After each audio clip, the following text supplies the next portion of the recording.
Northern Ireland here, more cloud will be edging in as we go through the night, and there will be, particularly for Scotland, outbreaks of rain. So we'll see a little bit of rain heading to Glasgow, and certainly on the west coast, rain on and off through the day.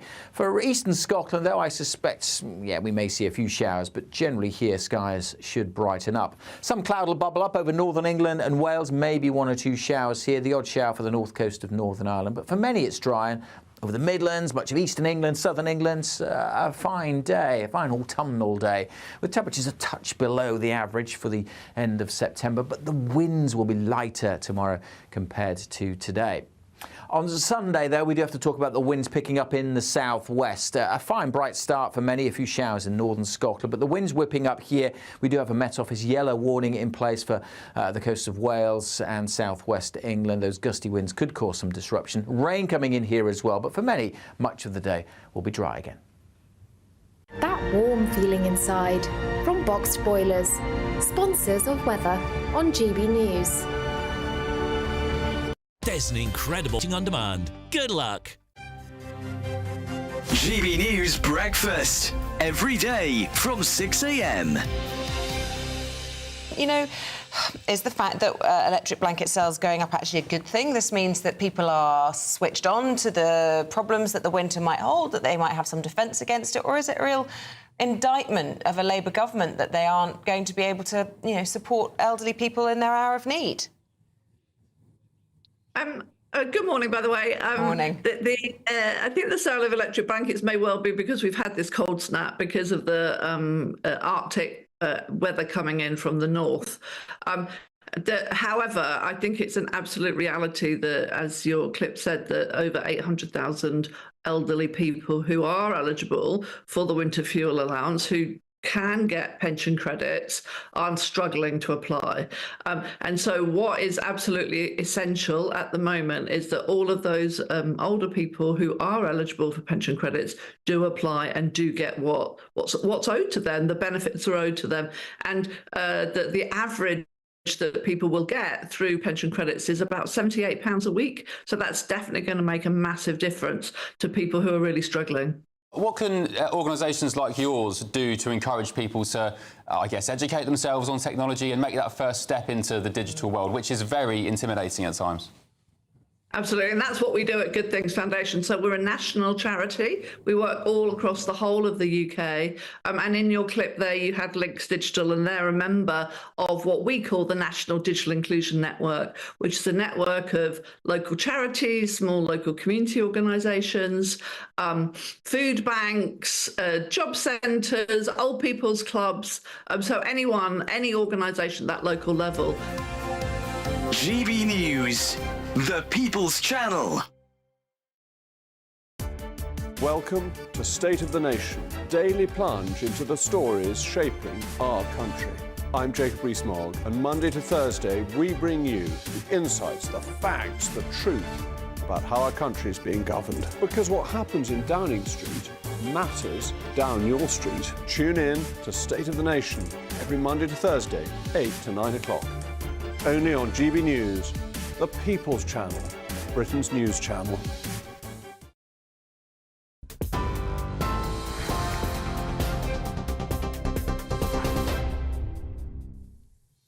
Good evening, it's 11 o'clock. I'm Lewis Mackenzie in the GB newsroom. The Israeli military has ordered residents in some areas of southern Beirut to evacuate. This comes as at least 6 people have now been killed and 91 wounded in an Israeli strike on the city. Multiple explosions were heard in the capital after Israel Prime Minister Benjamin Netanyahu vowed to keep fighting Hezbollah in Lebanon.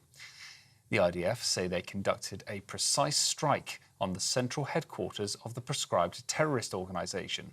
Soldiers and aid workers alike are currently taking part in the rescue operations, looking for survivors and victims in the rubble.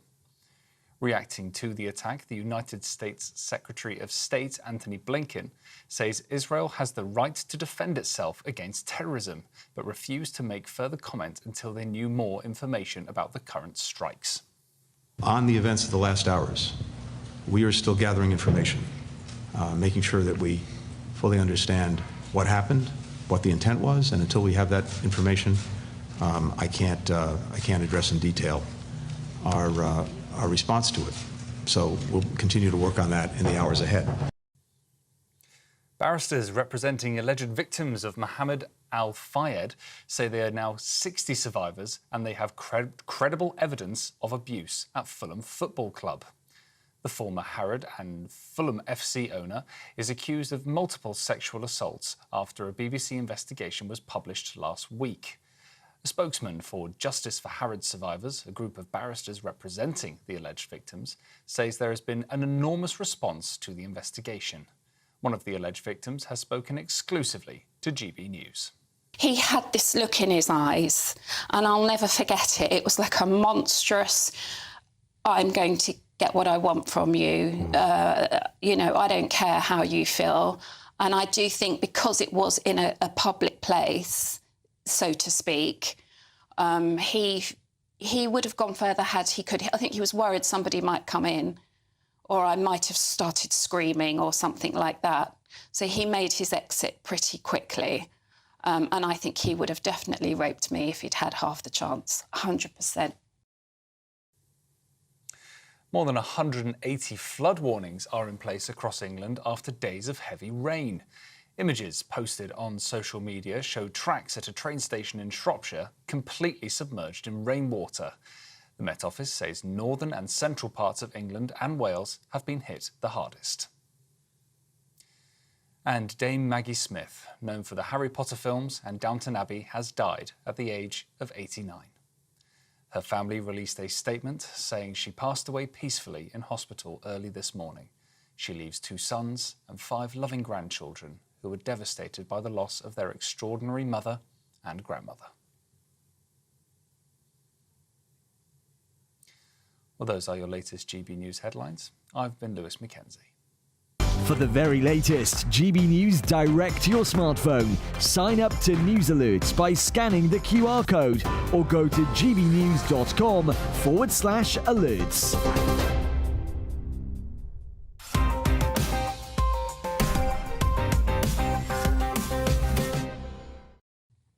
Thank you, Lewis. Hello and welcome to Headliners. It's your first look at Saturday's top news stories with 3 comedians. I'm one of them, Leo Carson. Tonight I'm joined by Josh Howie and Bruce Devlin. How the Devlin are you? All right, how are you? Yeah, not bad. Josh? How are you doing? How are you doing? Oh. Can't believe you missed that out, man. That's just bringing back my childhood at school. Did you have an enjoyable childhood at school? No. Right. That explains... strangely, yes, I was massively bullied and then I became a comedian. Yeah, Isn't that how it works? Why you became a comedian. Why were you bullied? Were you gay as well? No, I mean... Glasses. He's wearing glasses. No, I didn't have glasses. You're bald. You won't believe... He was a bald 6-year-old. It was because I was annoying. Right. Could you believe that? Why? I believe that. Yeah. Anyway, let's have a quick look at Saturday's front pages. The Daily Mail leads with Boris's dramatic plan for military raid on Holland to snatch back our vaccines. The Eye Weekend has Israel's warning to Iran. It's a bit more than a warning. The Telegraph has Boris's war cry in COVID. Invade Holland. The Daily Mirror has a true legend.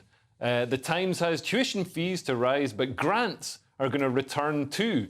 So universities are going to get more money and we're going to pay for it. And finally, the Daily Express has So Vindictive. Labour is in denial over fuel row, and those were your front pages.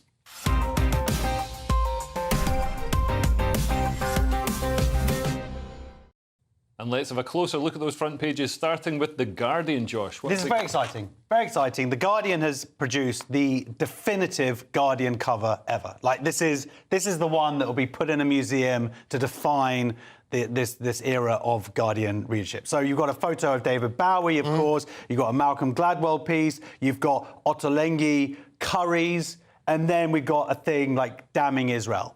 So they've got the full gamut of Guardianness. And vegan myths busted. And vegan myths busted. So congratulations, Guardian. Mazel tov, you've done it. This is it. There's also a picture of Maggie Smith, who's a sort of... And Israel have dropped a Mazel Tov cocktail on Beirut. Very good. Well, that is the story. Yeah. Israel launches heaviest air attacks on Lebanon. And they talk here, they say it marks a staggering escalation on the Israeli side. Now, this, of course, being The Guardian, they don't mention the 8,000 rockets that Hezbollah have launched over the last year, since October 8th, the day after October 7th. Yeah, but how many people did they kill? Well, they killed 12 Druze children and 43 total.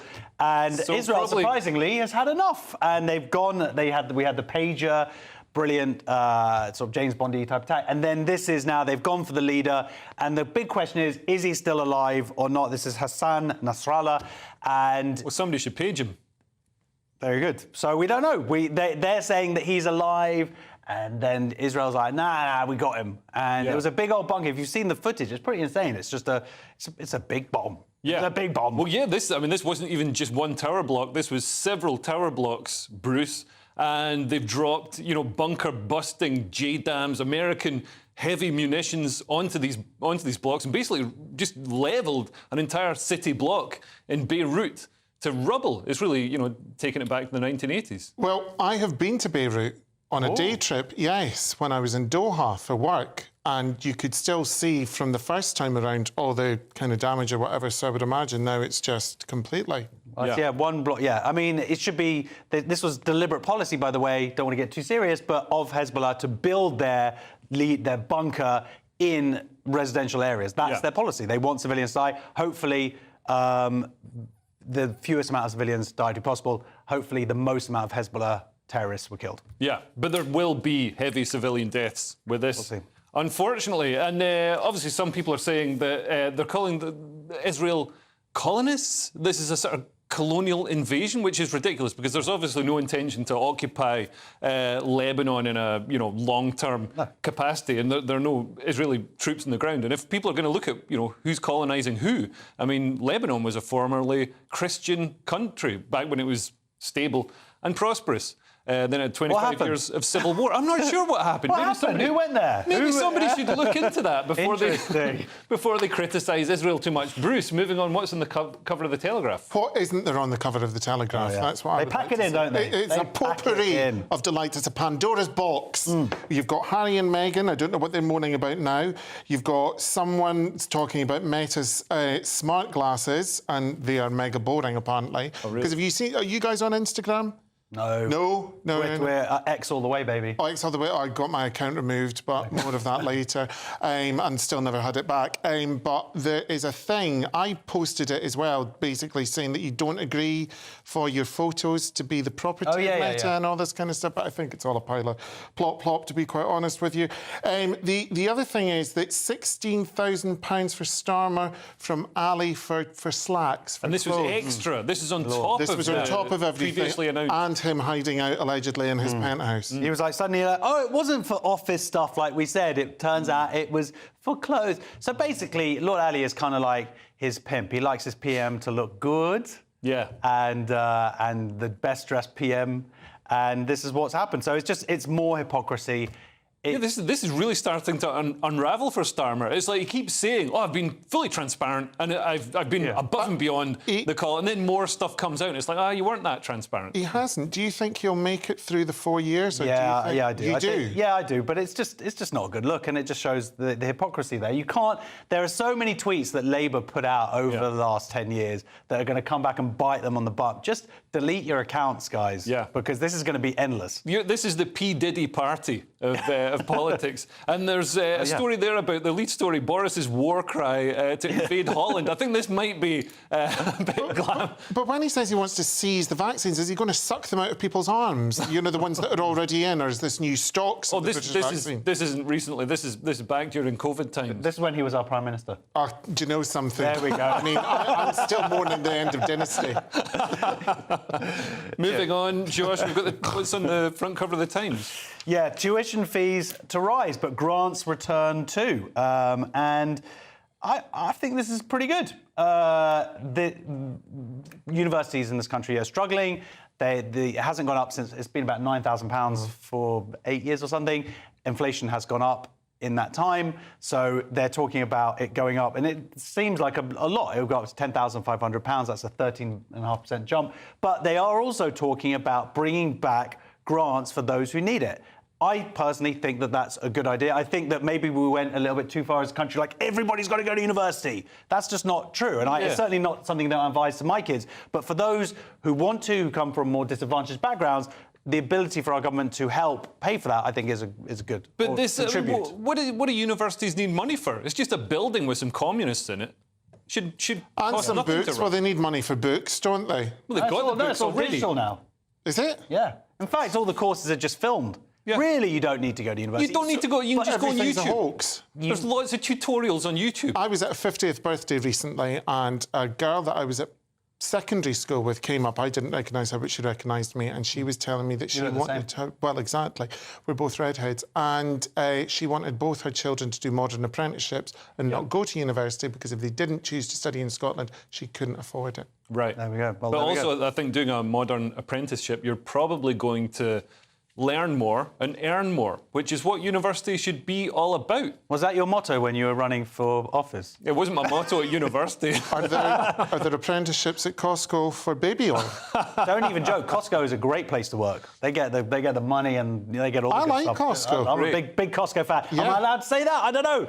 And there are other supermarkets. Costco's the best. No, I'm not allowed to say it. Sounded like Trump there. Yeah. And finally, Bruce, we've got the Daily Star. Let's fit this one in quickly. Well, yes, OK. So basically, Queen Camilla has said that she'd been pinned to the bed by a ghost, and I sincerely hope it's Diana. Right. I really, really not do. Not Al-Fayed? No, because I don't think they allowed Camilla in Harrods because she didn't have money at that point. So she went to Harvey Nichols on Klarna. OK. Not entirely sure what that means. Anyway, that's the covers nicely covered and the end of part one. Join us after the break for Trump and Starmer's first date. The EU turns its back on immigration and sexy female prisoners. Find out what that's about in a minute. See you then. Sunday with Michael Portillo from 11, only on GB News. When I knew that I was doing this segment this week, I feel like this week was a real homework task for me because I'll be honest, I haven't been around Scottish food much in my life, but I obviously know all the obvious. And I thought I'd bring in a selection of some of, I guess, the sort of the quintessential culinary delights of the North. I mean, we have in front of us haggis. I think we should begin with some haggis. So, Michael, I've never eaten haggis before. This is going to be the first time. Well, have you eaten anything like haggis before? Have you eaten anything that is made from the intestines of an animal? I mean, I've had things like chopped liver and, you know, a bit of offal here and there. Well, there we are. I mean, I got a great surprise. I was holding a great... When I was in government, I was holding a great party in Scotland, and I had a lot of Spanish visitors, and I was offering them haggis, and I thought that they would be astonished by haggis and maybe repelled. But when they ate it, they said, oh, no, this is morcilla. So, you know, there is an equivalent in Spain. Absolutely. So if I recall, and you've probably been mugging it up, which I have not, but haggis is made within the stomach of a sheep. Yes. And you take the heart and the lungs and some other part of the sheep and you mash it up. With onions, oatmeal, suet. Yes. And it's stuffed into the sheep's stomach. But a lot of the haggis you get these days, especially sort of the slightly cheaper varieties in supermarkets, it's usually an artificial casing. Oh. You know what? This is actually quite nice. I think it's absolutely heavenly. And It's to me, very savoury. To me, it's two things. Yes, to me, it's two things. It's both the taste and the texture. You quite rightly refer to the oatmeal going in there. So it's got this crunchy, granular sort of texture. Marvellous. GB News, the People's Channel. The king of breakfast TV is back. That's right, Britain's favourite TV host, Eamon Holmes, returns to Britain's hottest breakfast programme. Breakfast every day from 6 a.m. only on GB News, Britain's news channel. I'm Christopher Hope. From pop stars to politicians, I'll interview anybody in a pub who's got a political opinion. Join me every Friday on Spotify, Apple Podcasts, YouTube or gbnews.com, or wherever you get your podcasts. This is GB News, the People's Channel. In the GB Newsroom, we bring you the news as it happens. With our team of dedicated journalists across the UK, we're ready to keep you up to date with what's happening every half an hour, every single day. Bulletins here on GB News, the People's Channel, Britain's news channel.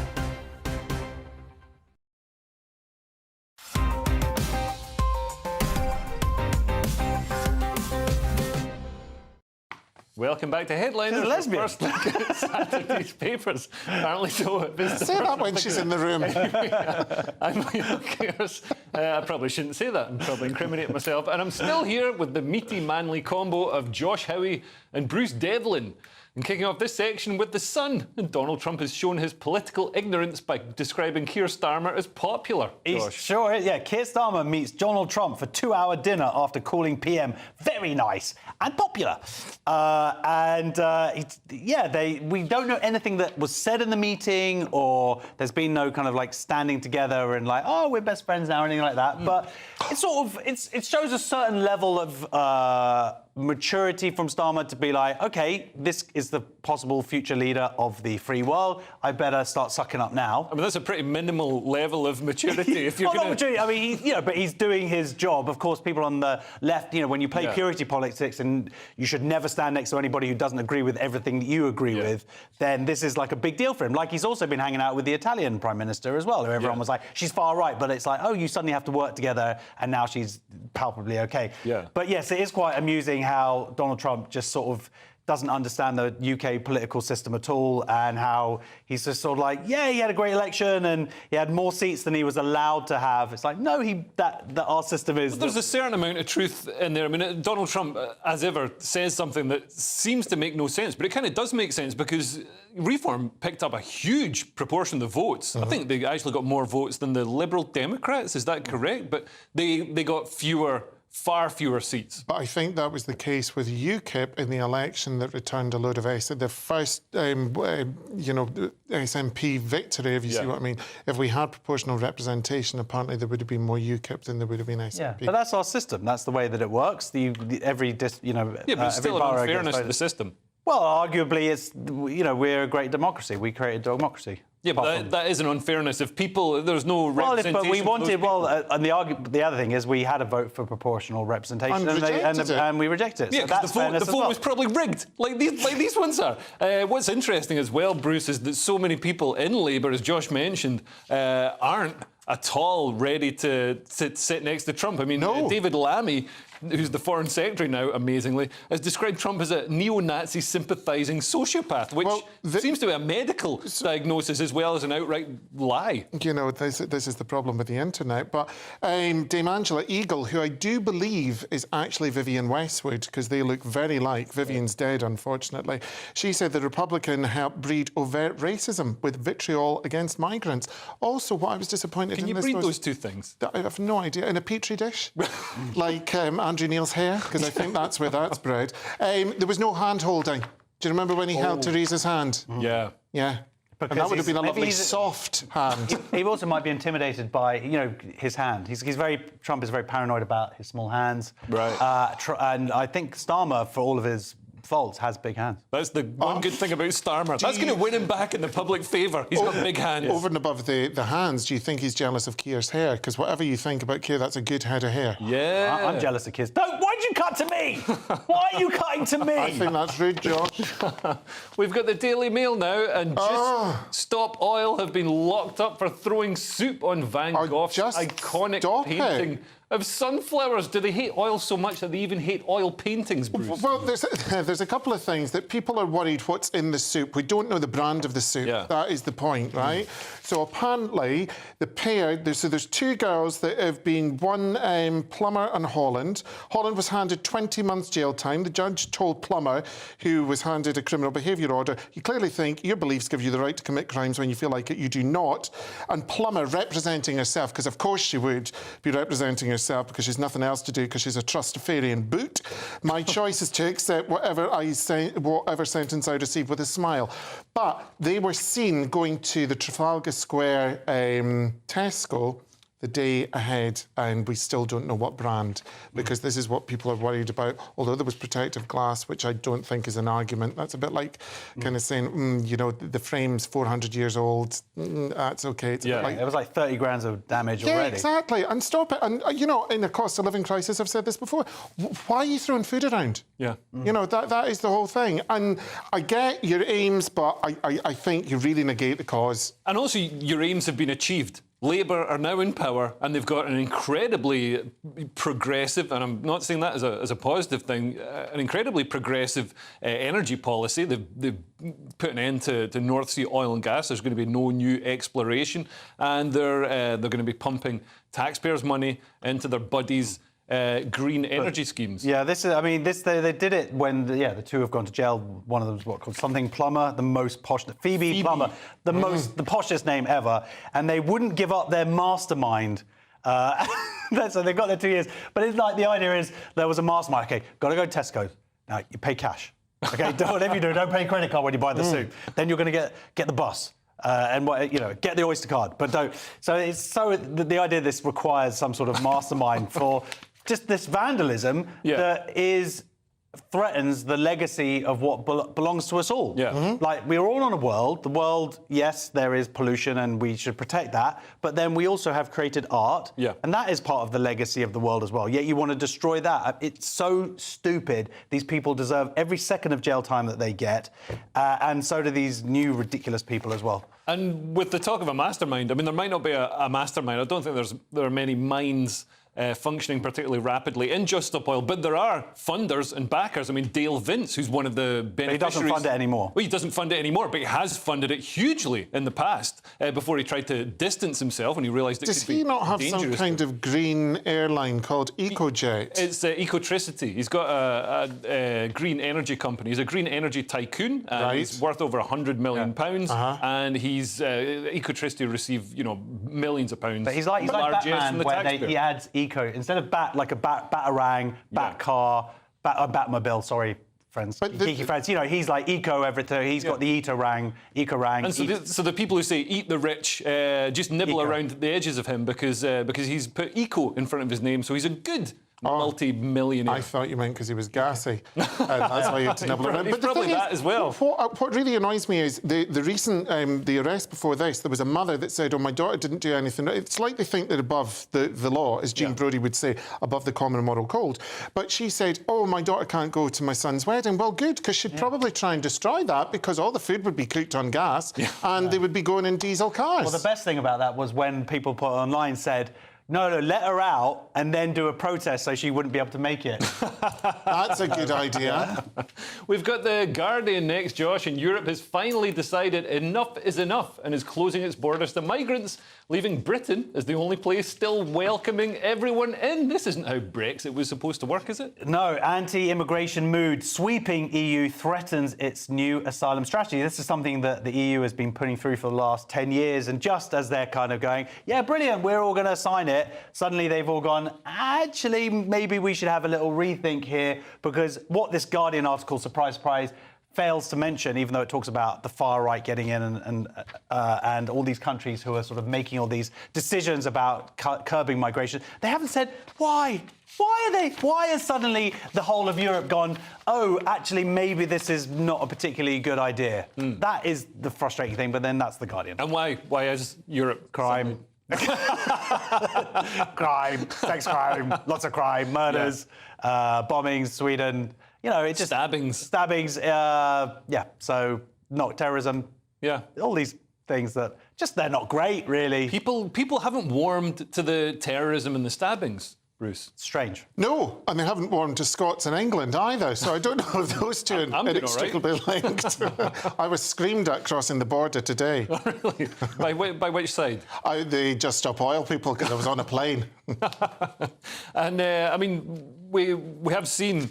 I guess in defence of mass migration, we have seen it, help with our population decline. So it's good news for businesses because they get unlimited cheap labour, and it's good news for landlords because it keeps their rents high as there's more competition for property. So it's not bad for everyone. Are you being sarcastic? No, I'm being genuine. Like, if you're a business owner, there's going to be business owners out there who need people to work in their factories and don't want, people to have bargaining power to get higher wages. They want to be able to fill roles quickly and easily. It's a good point. I was being sarcastic about being sarcastic. It was like a double sarcastic. Oh, right. Well, I'm being sarcastic now. I'd like to congratulate The Guardian for throwing in the term irregular migration. This seems to be the new term that I think what's happened, all the powers that be. I don't want to get too Lewis Schaefer conspiracy theory, but I reckon what's happened is they've met all the leaders of the world, met in a room and they've decided to not call it illegal migration. They've gone, it's irregular migration. So suddenly you're now going to start hearing this term. I've noticed it in the last couple of weeks. It's irregular. We can't say it's not illegal. It's just irregular. It's like a bowel thing. Yeah, well, exactly. we've seen a regular menstrual cycle. I said it here first, OK? I pointed out. And moving on to the Daily Mail, Bruce, and the number of women committing crime is surging. Are women really getting more violent, or is this just convicts transitioning to get cleaner toilets? Well, I'm unsure of that, but it does say how the number of women being arrested is surging faster than men because of violence and sex crimes. The number of females being arrested is surging faster than the number of males, it is written by the Daily Mail, driven by violent and sex crimes. So I don't know if it's just violence and then sex, or if it's violent sex, but new figures have revealed that it's violence and sex crimes. There were significant increases in the number of females held for violence, robbery, and again, even sex. They're very upset about the sex offences. Yeah. I'm not sure what these women were doing. Well, traditionally, women haven't been perpetrators. Yeah, well, I think the thing here is the question is women.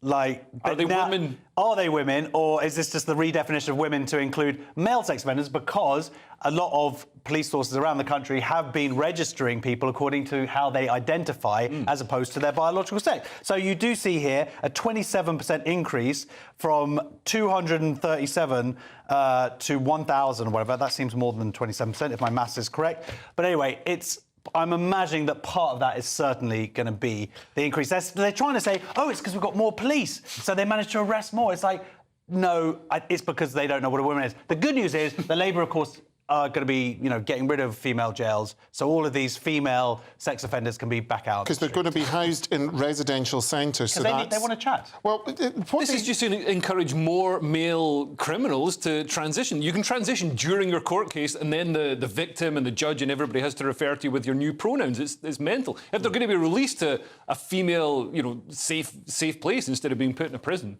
Well, there's nothing about crimes against fashion in any of this article, which a lot of women are guilty of, whether they identify or whether they're biological. Labour is bringing that in as well. Just one final thing. I just want to say that even though the rate has increased most amongst women, guys, there's for 100,000 female, there are actually 600,000 male criminals, so we win. So we're still out there. That's section 2 in the can, so join us after the break for age-splaining. We'll explain what that is. Ghost-busting, we'll explain what that is too, and a good old-fashioned underage marriage. What a world. See you in a minute. Evening. Welcome to your latest weather update from the Met Office here on GB News. A much drier night tonight compared to last night across the south. A pretty chilly one, though, so it'll be a cold start to the weekend. For much of the weekend, the weather's set fair, but behind me, this area of low pressure will bring some wet and windy weather later on Sunday. For the time being, though, the winds are coming down from the north. That's why it's going to be chilly, bringing a few showers across Wales, southwest England, northern Scotland and along the east coast of England. But the winds here will be easing and the showers tending to fade. For many, it's a dry night with long clear spells, and that's why it's going to be quite chilly, with those temperatures tumbling down to 3 or 4 degrees, even in towns and cities. Pockets of frost likely in the countryside. So yes, a cold start to Saturday, but by and large, a cracking start, certainly for most of England and Wales. Lots of blue sky, lots of sunshine, maybe still 1 or 2 showers for Wales and southwest England, and perhaps also still coming into North Norfolk, but generally just a chilly but bright start. Not the same, though, for Scotland and Northern Ireland. Here, more cloud will be edging in as we go through the night, and there will be, particularly for Scotland, outbreaks of rain. So we'll see a little bit of rain heading to Glasgow, and certainly on the west coast, rain on and off through the day. For eastern Scotland, though, I suspect, we may see a few showers, but generally here, skies should brighten up. Some cloud will bubble up over northern England and Wales, maybe 1 or 2 showers here, the odd shower for the north coast of Northern Ireland. But for many, it's dry. And over the Midlands, much of eastern England, southern England, a fine day, a fine autumnal day, with temperatures a touch below the average for the end of September, but the winds will be lighter tomorrow compared to today. On Sunday, though, we do have to talk about the winds picking up in the southwest. A fine, bright start for many, a few showers in northern Scotland, but the winds whipping up here. We do have a Met Office yellow warning in place for the coast of Wales and southwest England. Those gusty winds could cause some disruption. Rain coming in here as well, but for many, much of the day will be dry again. Hi there, I'm Michelle Dewberry, and I'm going to take a second to tell you all about my show, Dubes & Co. We start off with the issues of the day. We then bring in both sides of the argument. We get rid of the disrespect, and then you throw me into the mix. And trust me, I'll tell it exactly how it is. And then, of course, the magic ingredient, you at home. We mix it all together, and what have we got? In my opinion, the best debate show in town. Monday to Friday, 6 till 7 on GB News, Britain's news channel. Join me, Camilla Tominey, for a frank and honest discussion with those in power that cuts through the spin and gets to the heart of the issues shaping our nation. You haven't confirmed that you want to stand as leader, but you haven't ruled it out either. This report basically says that he's not fit to stand trial. Is he indecisive?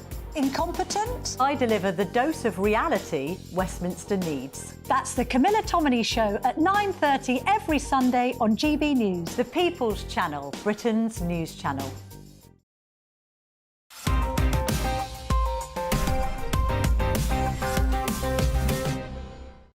Welcome back to Headliners, and we jump back in with Saturday's Times. Bruce, and these septuagenarians are OEP'd off. But don't worry, Starmer's winter fuel cuts will see them off.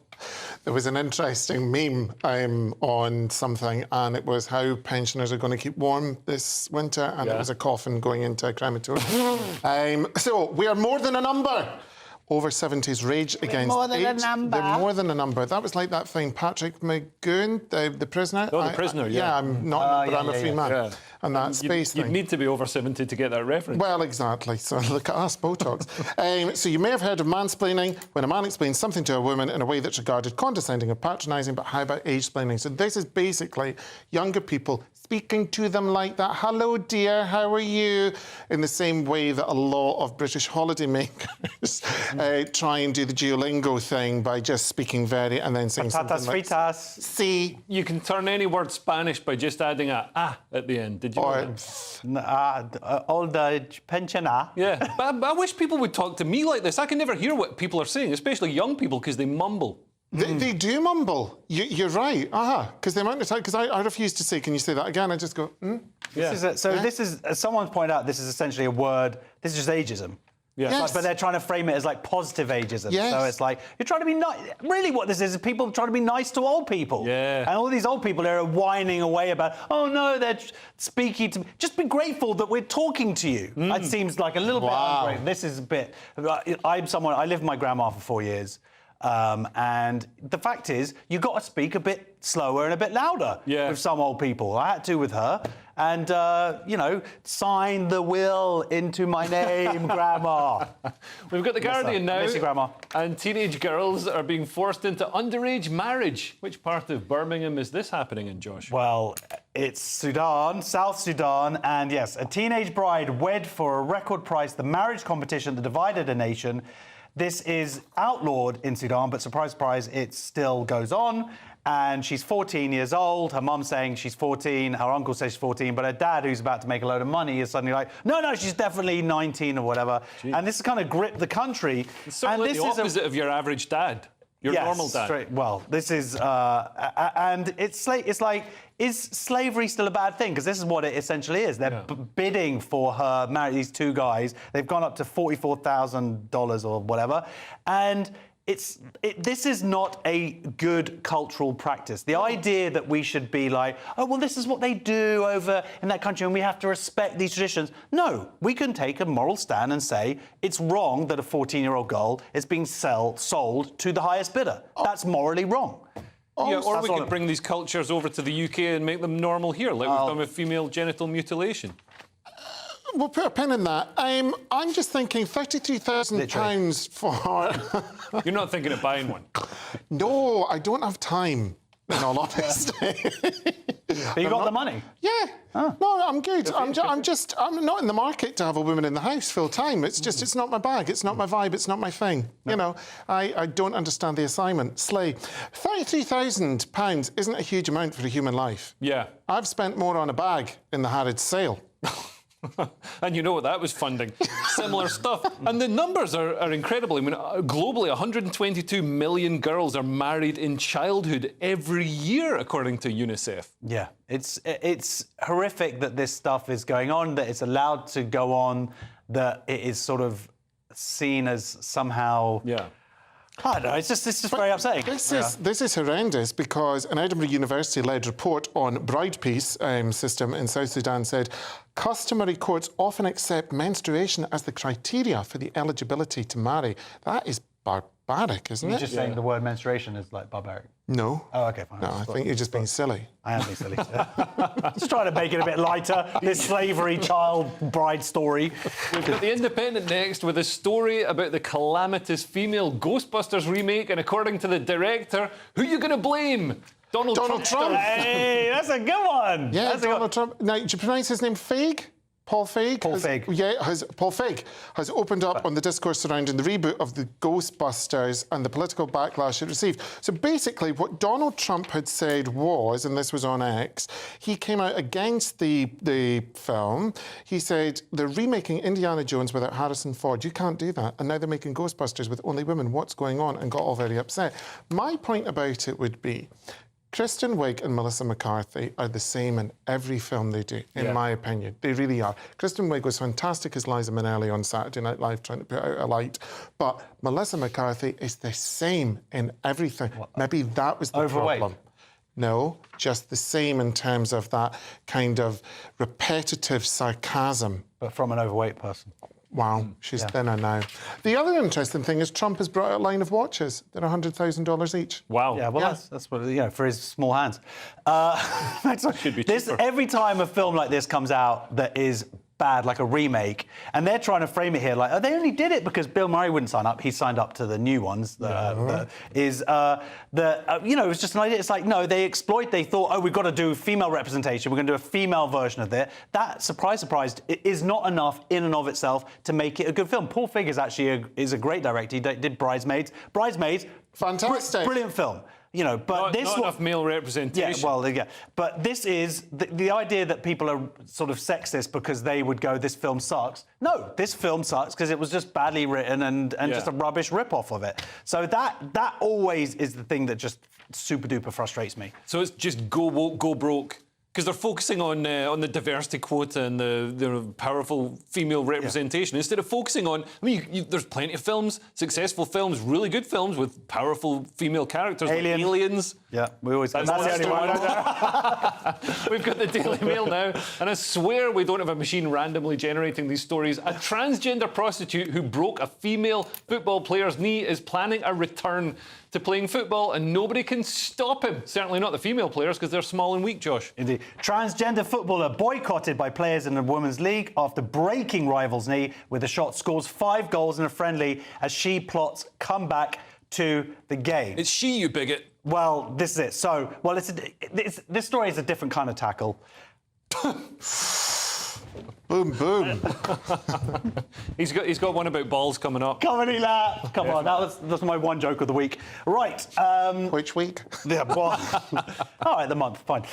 Pre-op, she's pre-op. How do we know that he is pre-op? She pre-op, like over 90% of trans people, because it says it on their sex site. And that's who you want to be playing. These are teams for on a sex worker site. They say that these teams are for like 16 years and older.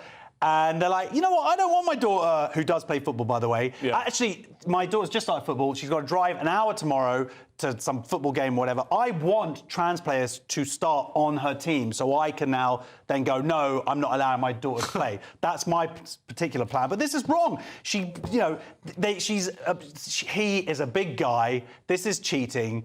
And someone's already been harmed. So the fact that this person is still allowed to play is disgusting. And the FA needs to step in and sort it out. It's cheating and it's dangerous. All I was going to say with the thing about the prostitution, right, and I see what you're saying, but no one then was bothered with Wayne Rooney because he enjoyed the company of prosies, didn't he? But was he working as a prostitute? Kind of. We're all prostitutes at some level. Kind of, to one of the... I've never been paid. But also what they've offered, they've said, oh, well, you know what, maybe they should find another role for him, like maybe a coach. Do I want a transsexual sex worker as my 16-year-old daughter's coach? Also, you know, people can be polite and, you know, respect your pronouns and use whatever pronouns you want and not make fun of you when you walk around in a funny dress and stuff. But I mean, you don't have the right to become a female athlete. This is the thing I don't understand. It's like, you know... This person wants to play football, brilliant. Join a men's team or join if there's some sort of open play team. Yeah. But don't cheat and harm out. Can I just say again, different kind of tackle. Very good, Josh. Finally, in this section, The Guardian has some very shocking news about book censorship in American prisons, Bruce. I didn't know Americans could read. Well, I didn't understand for activists fight against censorship in the largest US book bans that are in prisons. Now, I would imagine what they're going to read in historical books, other than the Diddy Diaries, which is coming out soon. Yeah, perfect timing for Christmas. What harm can it do to the... Because I think they will have probably done worse things than what they read about. Yeah, it might encourage them. Like we did a story the other week where they banned Harry Potter in like the sex part of jails. So anything like to do with kids. Oh yeah, that whatever. makes sense. But they banned the Leonardo da Vinci's books because maybe they'll find like stab points like from his drawings. So that might be the. It is a bit weird. I went to visit a friend in jail. I had to smuggle in Lady Chatterley's Love Up my bum. So this is a real problem. But you didn't have to. No, you're right. You didn't need to get the hardback. I was waiting to say. Yeah. Thank you. You guys, you beat my tackle joke now. I feel bad.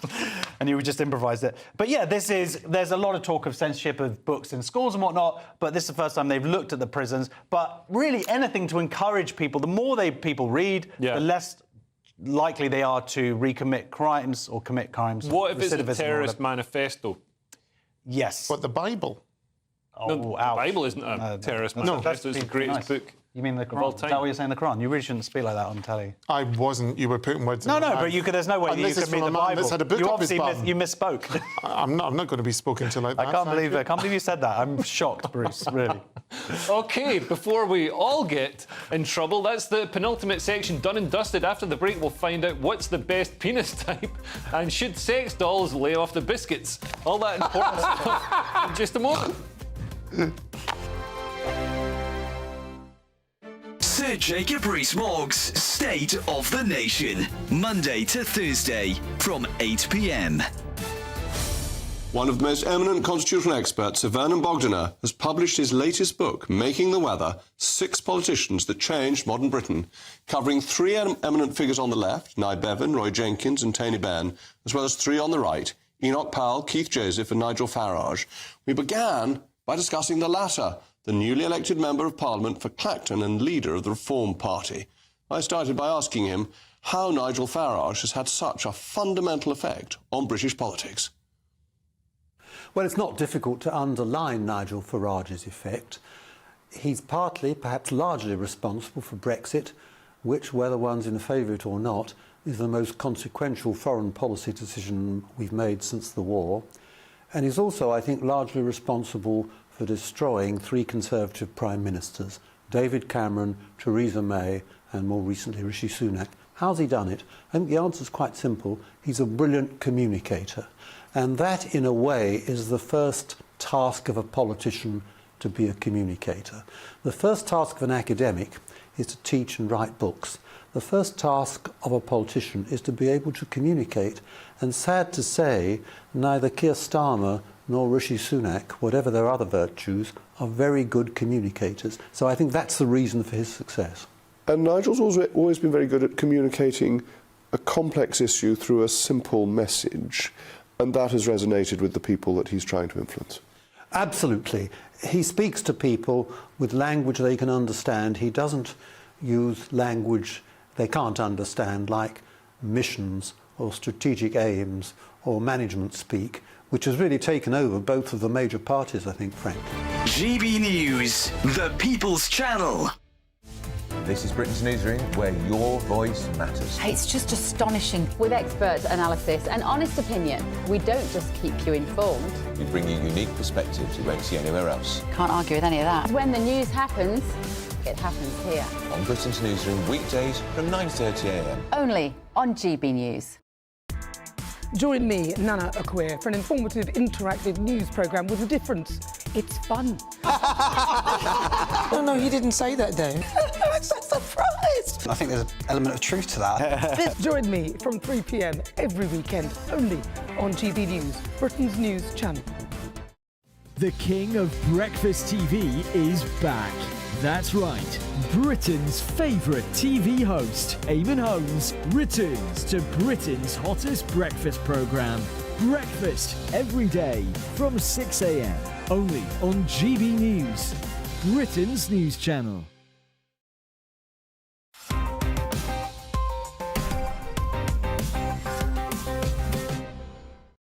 Welcome back to Headliners. We're jumping straight back in with the Times, Josh, and it turns out that behind all the climate posturing, Gen Z, or Z if you're in Britain, are bad at recycling, unless it's 1970s postmodern ideology or Marxism, of course, because they're pretty good at recycling that. Indeed. Here we go, we've got the eco. Eco-conscious Gen Z are the worst at recycling. They're actually quite good, recently there's been a bunch of people who've recycled soup.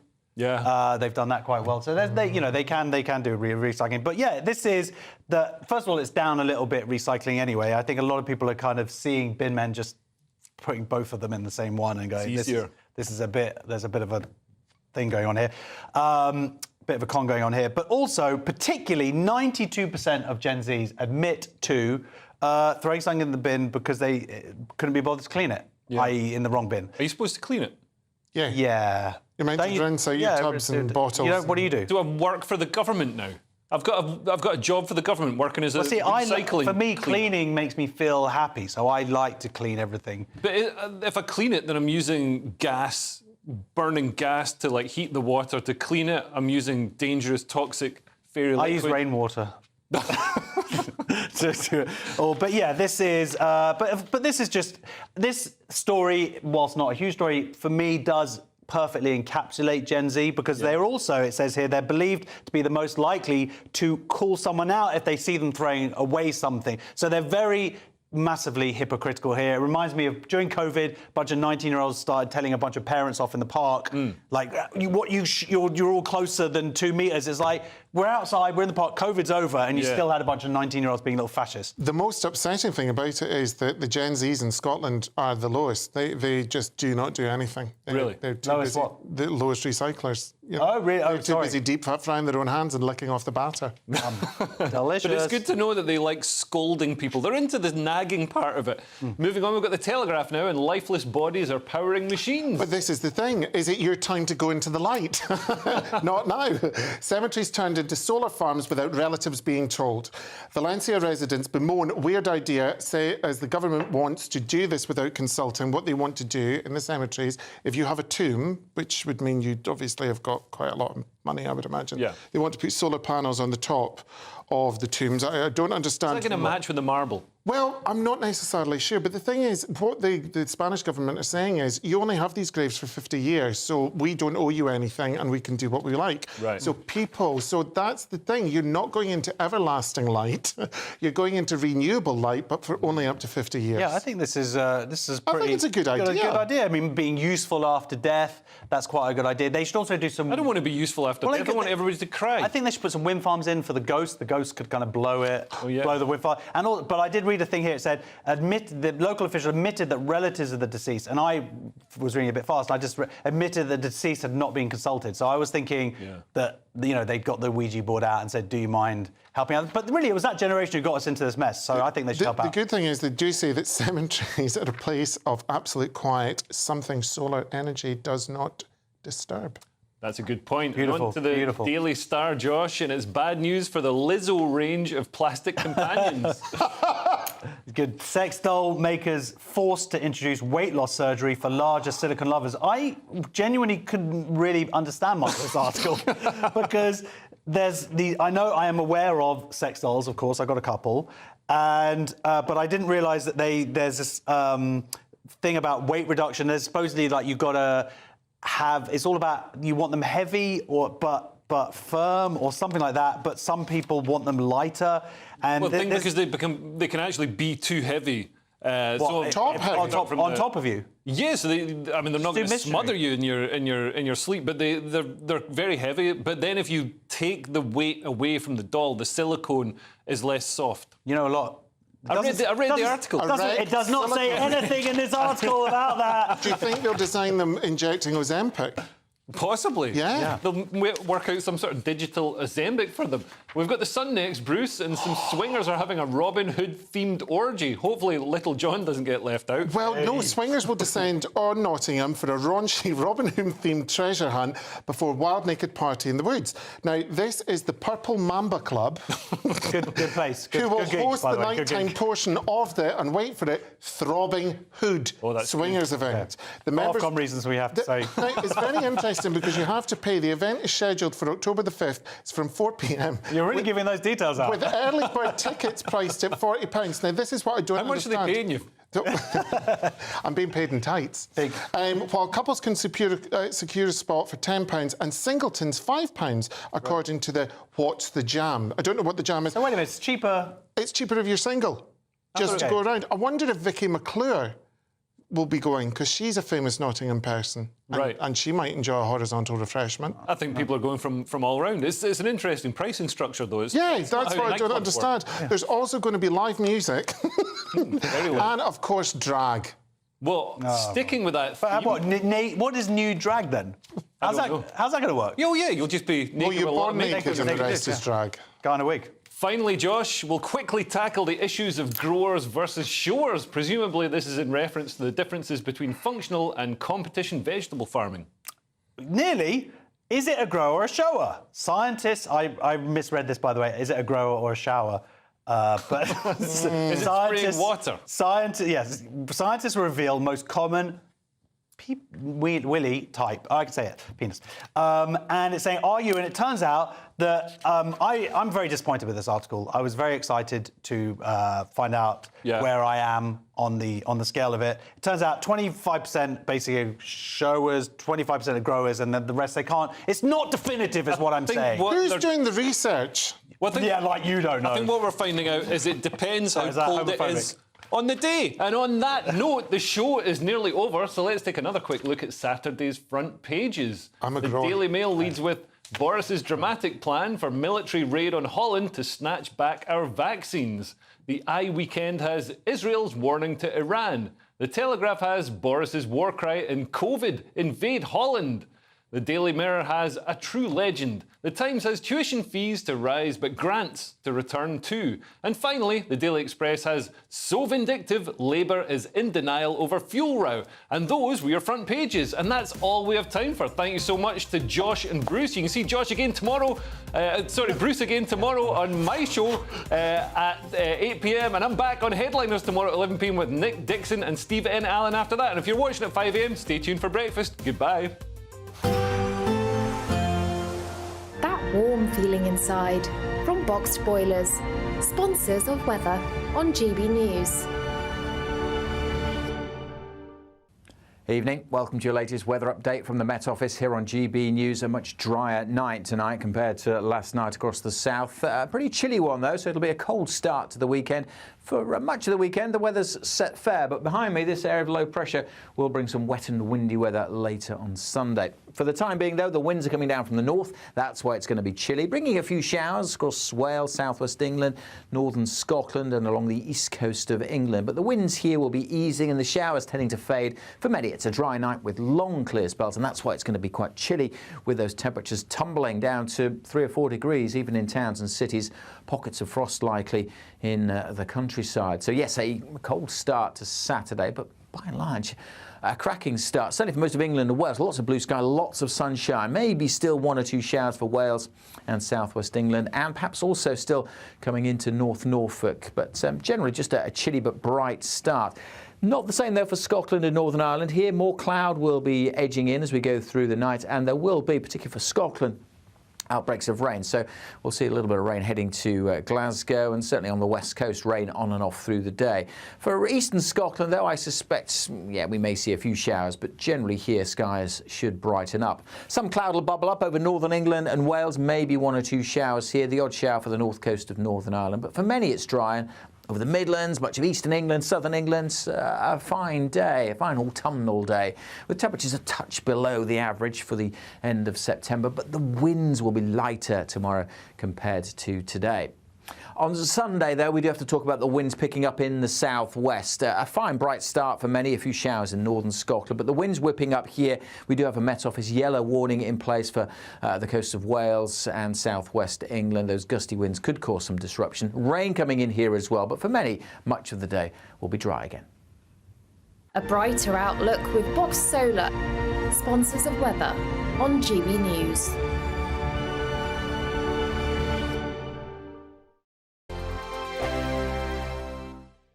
You could be the next Great British Giveaway winner with a whopping £36,000 in tax-free cash in your bank account. Imagine getting the winning phone call for that. Hi there, I'm Michelle Dewberry and I'm going to take a second to tell you all about my show, Jubes & Co. We start off with the issues of the day. We then bring in both sides of the argument. We get rid of the disrespect. And then you throw me into the mix. And trust me, I'll tell it exactly how it is. And then, of course, the magic ingredient, you at home. We mix it all together and what have we got, in my opinion, the best debate show in town. Monday to Friday, 6 till 7 on GB News, Britain's news channel. Mark Dolan tonight is your weekend dose of news, debate and entertainment. This sounds like a wild conspiracy theory. Don't miss My Big Opinion. Mark meets at My Take at 10. Democracy is a funny old thing. And we don't do boring, not on my watch. I just won't have it. Let's go and get another glass of that bubbly. You've earned it. That's Mark Dolan tonight, Saturday and Sunday, 9 to 11, only on GB News, the People's Channel, Britain's news channel. It's Patrick Christie's Tonight, and here we do things differently. It's explaining the absolute madness of this, doesn't it? It's explosive. I mean, this is very good. It's lively. 850. Your government sat there, Sean, and it did nothing. It's controversial. And the Middle East has been in turmoil since before I was born. It's everything you need to kickstart your evening. Everyone's had their Weetabix tonight. I love to see it. That's Patrick Christie's Tonight, weeknights from 9 p.m. Only on GB News, the People's Channel, Britain's news channel. Good afternoon, Britain. Your lunchtime update on the stories that matter across the UK. From breaking news and insightful analysis, inspiring stories and lively debates. You're comparing yourself to a former Prime Minister. Which is it? Stay informed, stay updated, stay entertained. I just don't know how anyone would not want to be there. Every weekday from midday. We are Good Afternoon Britain, only on GB News. Britain's news channel.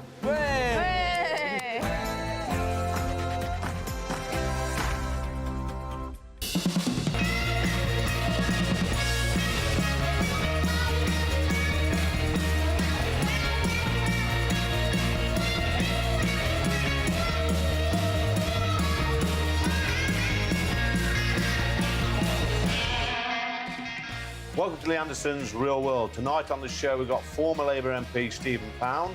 He's joined by former UKIP leader Henry Bolton, DJ radio legend Liz Kershaw and top adventurer Adrian Hayes.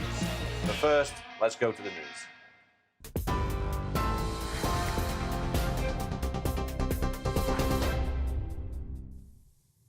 Good evening, it's 7 o'clock. I'm Lewis Mackenzie here in the GB newsroom. At least 2 people have been killed and 76 wounded in Israel's latest strike on Beirut.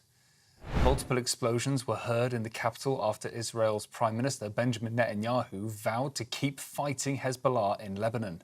These are currently live pictures of where the explosions